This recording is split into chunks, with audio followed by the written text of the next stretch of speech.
Welcome to my YouTube channel आज classes. तो बच्चों आज हम डिस्कस करेंगे कि प्रोनाउन क्या है, व्हाट इज़ प्रोनाउन। जैसा कि आप सभी जानते हैं कि प्रोनाउन को हम हिंदी में क्या कहते हैं, सर्वनाम के नाम से जानते हैं। और आइए हम इसका सबसे पहले डिफिनेशन देख लेते हैं कि क्या होता है।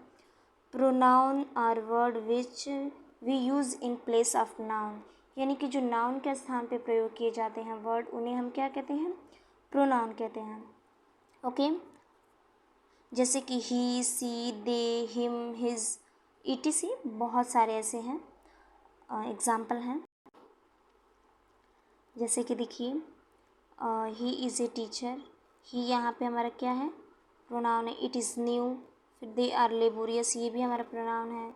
ऐसे सारे कुछ सेंटेंसेस हैं जो हमारे प्रोनाउन है। यहाँ पे सी इज़ ए इंटेलिजेंट, ये प्रोनाउन है।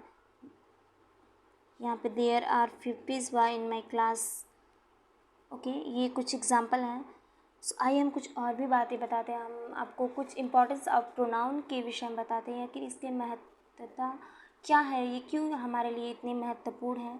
जैसा कि आप सभी जानते हैं, कोई भी लैंग्वेज को हम बोलने के लिए एक एक ही वर्ड हम बार बार यूज़ नहीं करते, उसके स्थान पे कुछ उससे भी बेहतर वर्ड इस्तेमाल करते हैं ताकि उस सेंटेंस को हम बेहतर बना सकें।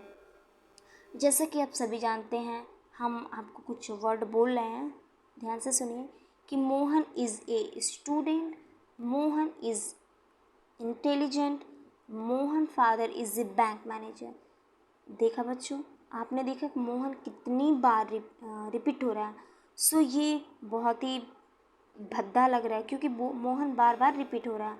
इसका सही सेंटेंस अगर प्रोनाउन का इस्तेमाल करें तो सही में इस्तेमाल ये होगा कि मोहन इज़ ए स्टूडेंट, यानी कि मोहन एक विद्यार्थी है। He is intelligent and his father is a bank manager, यानी कि जो दूसरा मोहन है, दूसरी बार हम मोहन के नाम का इस्तेमाल करते हैं तो मोहन की जगह पर हम ही का इस्तेमाल करते हैं, और मोहन फादर की जगह पे हम हिज फादर का इस्तेमाल करते हैं। इससे सेंटेंस की सुंदरता हम कह सकते हैं कि बढ़ जाती है। ओके आइए हम जानते हैं कि कितने प्रकार के होते हैं हमारे सर्वनाम, यानी कि हमारे प्रोनाउन कितने प्रकार के होते हैं। तो फर्स्ट होता है वो हम पर्सनल प्रोनाउन, जो कि 3 भागों में बटा होता है, first person, second person and third person. इन्हीं से रिलेटेड हमारे कुछ प्रोनाउन होते हैं। सेकंड है रिफ्लेक्सिव प्रोनाउन, जिसे हम निजवाचक संख्या के नाम से जानते हैं। चौथा है इन्फेक्टिव प्रोनाउन, जिन्हें हम निश्चित वाचक सर्वनाम के नाम से हम जानते हैं। और जो हमारा डेमोन्स्ट्रेटिव प्रोनाउन चौथा है, इसे हम संकेत वाचक सर्वनाम के नाम से जानते हैं। और जो हमारा पांचवा है इंडेफिनिट प्रोनाउन, जिसे हम अनिश्चित वाचक सर्वनाम के नाम से जानते हैं। एंड छठा है डिस्ट्रीब्यूटिव प्रोनाउन,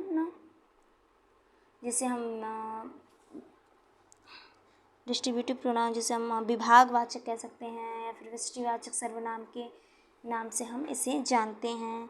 चौथा है हमारा इंट्रोगेटिव प्रोनाउन, यानी कि प्रश्नवाचक सर्वनाम के नाम से जो जानते हैं। और जो हमारा ये सातवां हो चुका है रिलेटिव प्रोनाउन, जो है संबंधवाचक सर्वनाम।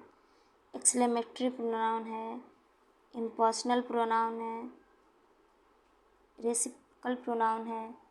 ये हमारे कुछ टाइप्स ऑफ प्रोनाउन हैं। देखिए बच्चों, मुख्य रूप से हम 8 ही प्रोनाउन का यूज़ करते हैं, लेकिन इसके प्रकार होते हैं 11। सो नेक्स्ट वीडियो में हम डिस्कस करेंगे बहुत ही बेहतरीन रूप से एक एक प्रोनाउन को हम अच्छी तरह से एक्सप्लेन करेंगे उसके एग्जाम्पल के साथ। यदि बच्चों आपको ये वीडियो पसंद आया हो तो इस चैनल को सब्सक्राइब कर दीजिए, इसे लाइक ज़रूर कर दीजिए।